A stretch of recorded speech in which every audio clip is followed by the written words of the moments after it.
Hi guys! Dito ako sa garden. Mamimitas ako ng peras bago magkandalagas. Ayun, gagawin ko siyang juice. Tingnan mo oh. Oh, diba? Ang lalaki sa taas. Mas malaki sa taas guys. Ayun. Habang wala akong ginagawa, Saturday ngayon, laki ng mukha ko. No? Na-shock ba kayo? Ang laki ng aking face. Ayun. At mamaya, kailangan kong lumabas kasi may bibilihin ako para mayroon akong magamit next day.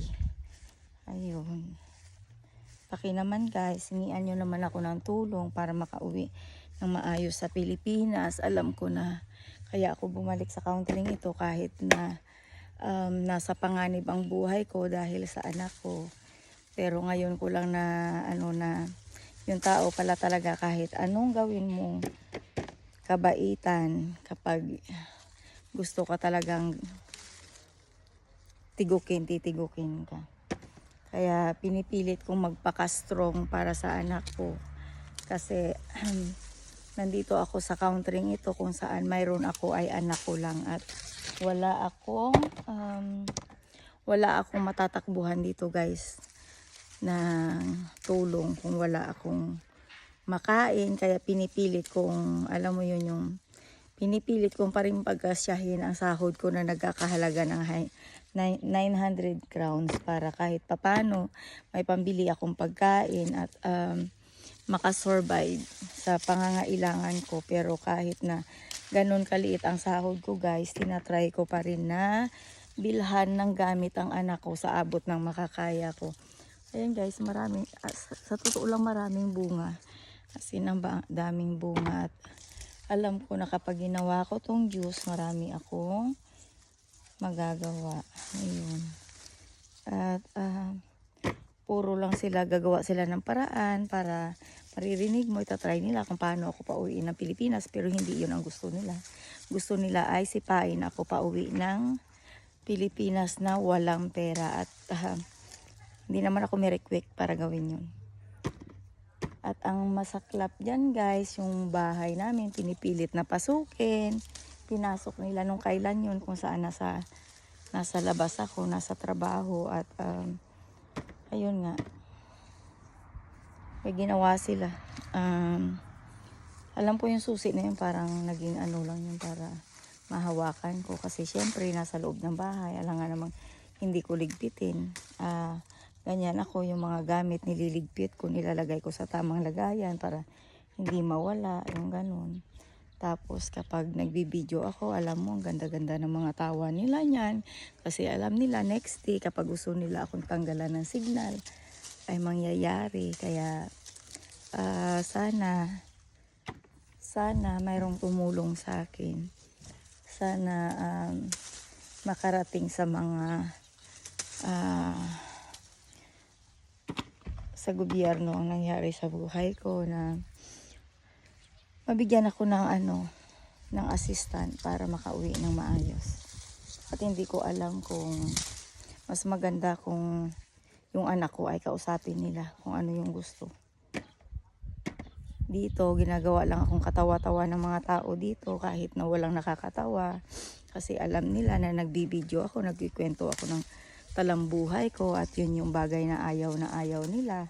Ang gusto nila ay maging sunod-sunuran ako sa kanilang parang tuta at tau-tauhan nila kung kailan nila gustong sirain ang buhay mo. Tatanggapin mo na lang yung ganun. At yung pambubuli sa akin ay hindi lang simpleng bagay. Sa totoo lang lahat ng mga tao dito, mga ipokrita ang style. Pa-ipokrita akong sinisiraan ng paulit-ulit at pinipilit na kinukumbinsi, may sira yung iba, kinukumbinsi na madala nila sa hospital para magawa nila kung anong gusto nilang gawin. Pero ang gusto nila ay, kaya sila naglalagay na kung ano-anong chemical sa loob ng bahay para masira ang katawan ko, ay para makumbinsi nila akong magpa-doktor guys. Pero wala akong plano guys, kasi alam ko naman na ang buhay ko ay baka imbis na gumaling ako ay baka mapahamak pa ako sa buhay ko. Kaya pinipilit ko na tulungan ang sarili ko na gumaling. Pero alam mo, sa tulong ni Jesus Christ, nakukuha ko yung mga sakit ko na binibigay nila sa akin. Kaya pakiusap lang guys, hindi kasi simple ang nangyayari sa akin. Maraming involved na tao na kailangan ay kalkalin na gamit ang lightest, pati si Rapi Tulfo. Sana matulungan niyo ako sa ganitong paraan kasi hinihintay nilang maging illegal ako sa country nila, at ang plano nila ay wag nila akong bigyan ng visa, at alam nila na kapag pa-a-applyin nila ako ulit, wala akong perang pang-apply. Kaya ang ganda-ganda ng tawa nila ngayon kasi alam nila na para sa kanila ay I have a desperate life.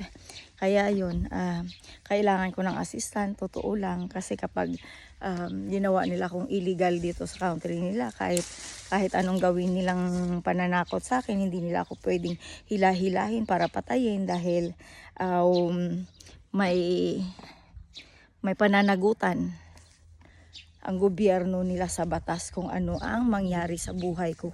Kaya kung akala nila ay pwede nila akong takot-takutin dahil trip lang nila, nagkakamali sila guys. Kaya hindi nila ako mapapatakbo sa pamamagitan ng kuda-kuda nila. Dinadaan nila ako sa tawa-tawa at kuda-kuda para mapistinyawa ang araw. Pero ako yung tipong tao guys na wala akong pakialam. Huwag nyo lang akong hinaharas. Ayun, ilang beses nilang ginawa sa akin yan guys. Pinilit kong manahimik. Pinilit kong isa private ang mga bagay-bagay kung paano nila sinisira-sira ang buhay ko, at yung mga estilo nila kung paano sila mag-meeting dyan. Kunwari, ganyan.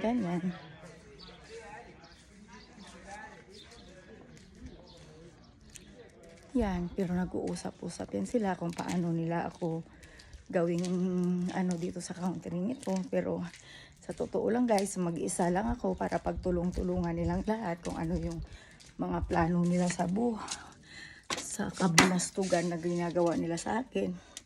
Yun lang guys, mamaya na. Bye-bye.